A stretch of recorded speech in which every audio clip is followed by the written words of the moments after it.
Hi there, Julietta Skoog here. I'm the early years lead at Sproutable, and I am going to show you how to use the Early Childhood Educators tool cards from Positive Discipline.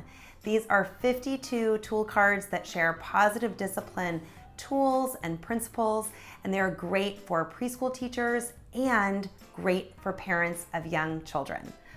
This card is called the Wheel of Choice, and this tool is one of my favorites because you can use it in a variety of ways. And I also love it because kids really respond to visual routines. So it really is a visual cue that empowers them to make choices. They don't have to be able to read. They're able to just go and look at the picture and really have an idea and a memory of what are some different options to try. So this tool is really effective in a classroom where you can have a discussion with the kiddos around different responses that you can have when you're having problems with friends. So different things that you can do. Maybe it's going to the little calming cube or calming corner.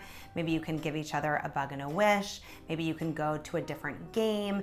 And so you can create these different options for the wheel together. You can brainstorm them together, you can role play them, you can practice, and then you can put them up visually. You can have one outside, you can have one inside. You can take pictures of your students doing the activity, or you can draw a little symbol for them and you can make it as large as you would like, or you can make it small where they can have their own little personal menus too. So that's really nice. You can also use a wheel of choice in the classroom for things to do when you're done with a project and it's some free time space. It just gives some other alternatives instead of just wandering around aimlessly. But at home, I really love to use this as a parent in a variety of ways. The first way that I use a wheel of choice is through contributions. So this is what we used to call chores. But my kiddos spin the wheel every night after dinner, and it has different options on that wheel of choice for their different contributions. So maybe it's helping with laundry or dishes or vacuuming or cleaning up one of the community spaces like our living room or the playroom. So the wheel of choice can be really nice for that too. Again, it's a visual, it's kind of fun, and we refresh it often as well as things start to get stale. The other time that we use the wheel of choice is really helpful with siblings. So this is similar to how we use the wheel of choice in the classroom, where we have a wheel with different options for what to do when you're having a problem with a sibling or with a peer, some different ways for you to solve that problem. And the third way that I like to use the wheel of choice is with the individual. So when their lid flips, when they have big emotions, when they're sad or mad or scared, this is a nice visual for them to have as a reminder of some different tools that they can use. Also known as healthy coping skills, also known as things that they can really use to help them feel their feelings and work through their big emotion.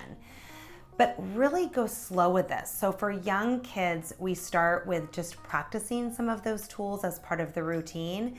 And then once you feel like you have a little handful, then you can start to add them to the wheel as some choices, like a menu as well. But it's not gonna be helpful if it's on there if they haven't had the practice with it or if they don't really have that understanding of it. So again, it really is meant to be used like a menu where they have the choice. You can get creative and add a spinner to it. They can just choose one with their finger. And then you can add the words on it and they can add a little picture, or you can add a picture and decorate it. You can take pictures of them doing it and have them decorate as well. So there's really no one right way to use it, but just remember that the principles that are really helpful with this is that it is visual, that it gives them options, so it helps with the different contexts. And especially with young children, it helps to keep a couple of the spaces on the wheel blank.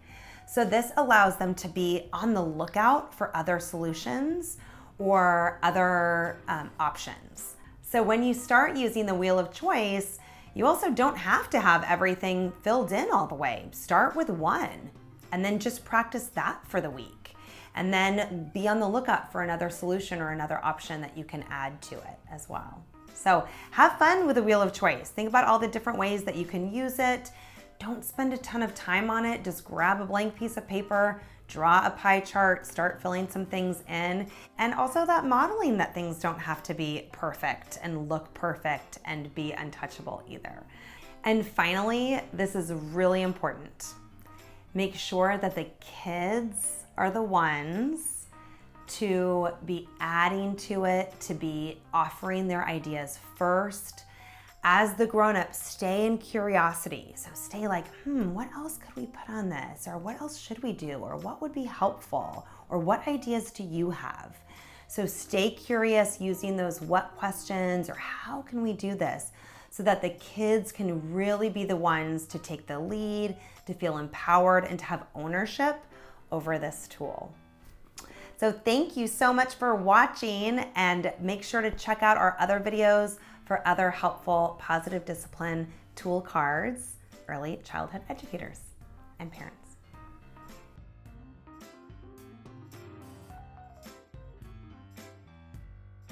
Real moments are learning moments.